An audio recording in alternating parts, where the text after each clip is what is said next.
Hello, I'm Sirine, and today we'll be addressing the notion of fragmentation.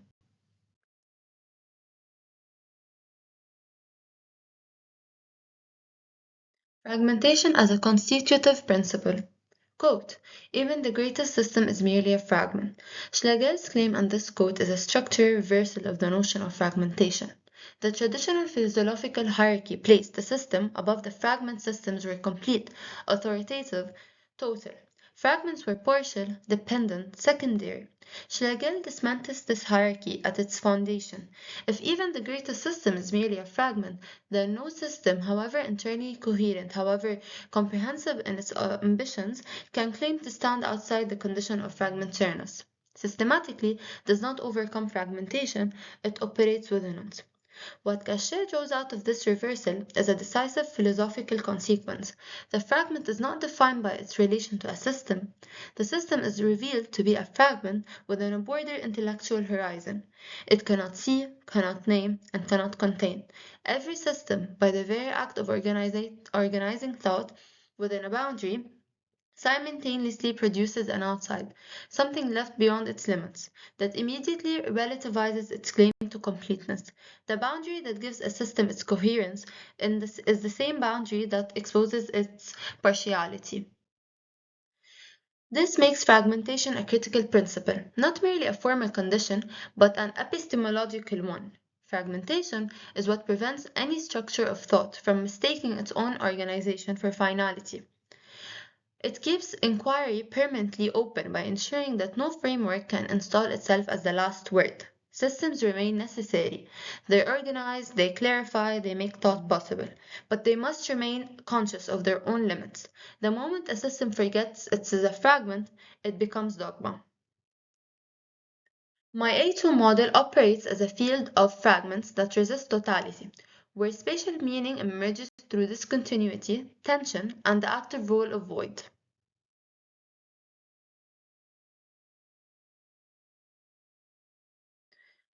Specific spatial condition emerging from my A2 fragment configuration is a dominant central core contrasted with peripheral dispersion. Because the model concentrates density and complexity in a structural center, while surrounding fragments are scattered and isolated, creating a clear hierarchy between a heavy core and a lighter detached edges.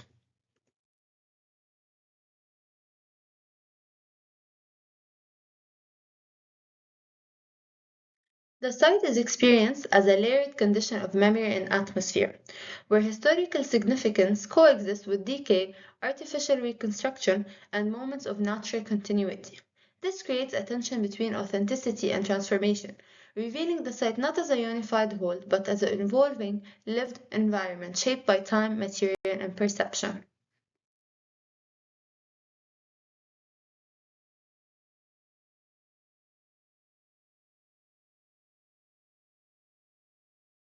Explanation of the photomontage. The photomontage constructs the site not as a continuous whole, but as a set of disjointed fragments suspended within a field of absence, where elements, urban, architectural, and human, fail to align or resolve into a coherent system. The central gap between the two A2 sheets becomes critical, operating as a literal and conceptual cut that divides the composition into parallel coexist without fully merging. This is evident in the National Library itself, which brings together Ottoman architecture and modern intervention, not as a unified whole, but as a layered system that remain distinct. In this sense, the montage reflects Sinai as a stratified yet unresolved reality shaped by overlapping historical periods that are present simultaneously but not fully integrated. This directly embodies the idea that even the greatest system is merely a fragment, as neither the drawing nor the site can achieve totality. Instead, both exist as open-ended assemblies held together by tension, separation, and the persistent presence of void. Research question. How has the Sinai region been historically constructed, narrated, and institutionalized, and how does this history continue to shape spatial reality? The transformation of the National Library into an urban palimpsest. The library is not just a building for books. It is a national treasure and a cultural hub that represents the survival of Lebanese intellectual identity through over a century of extreme change. It serves as a physical bridge between the three eras: the Ottoman Empire, the French Mandate, and the modern Lebanese Republic. The site works like separate layers, placed side by side: history layer, architecture layer, social life layer. They overlap, interact, but don't fully become one. The site suggests an architecture opportunity to embrace fragmentation rather than resolve it.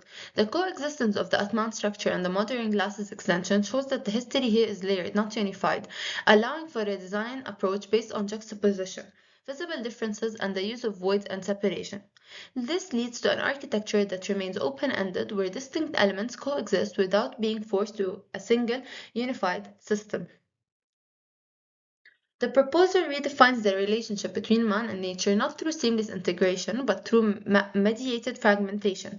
By introducing intermediate spaces, voids, and thresholds, it allows nature and architecture to interact through proximity and layering, rather than merging into one system, creating a dialogue between distinct yet connected fragments. The DJ booth dwelling is integrated within the Najjar building to reactivate its historical presence, while being connected to a bus stop that transports people through the site toward the performance area and the Sanaya Garden, before returning them to the original point. The site around the Sanaya Garden in Beirut is largely flat, shaped by Mediterranean climate where sun, humidity, and sea breezes create shifting microclimates and shadows. Surrounded by dense mild-rise buildings, the garden forms a key urban void while the Lebanese National Library anchors the area along major circulation routes. The space supports diverse daily uses and informal activities, reflecting layers of social and cultural life, regulated by zoning and heritage constraints. It remains a protected public space where sensory transitions move from noisy, compressed streets to calmer, shaded interior.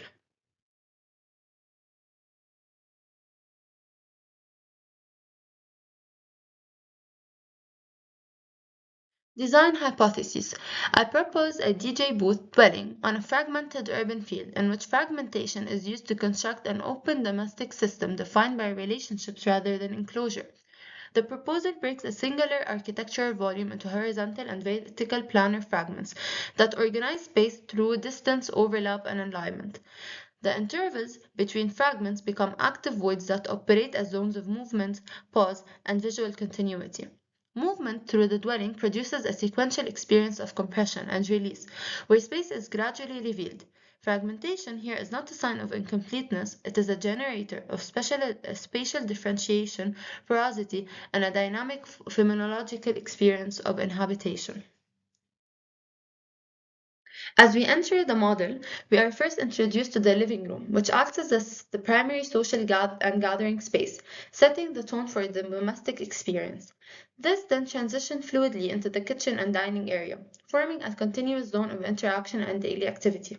Moving up to the second floor, the program becomes more private, accommodating the bedrooms alongside the balcony that extends the interior outward and creates a connection to the surrounding environment. The third floor reintroduces a more open and communal atmosphere with an additional living space, while the fourth level culminates in a studio paired with a balcony that overlooks the spaces below, establishing a visual relationship between levels and reinforcing a sense of vertical continuity throughout the design.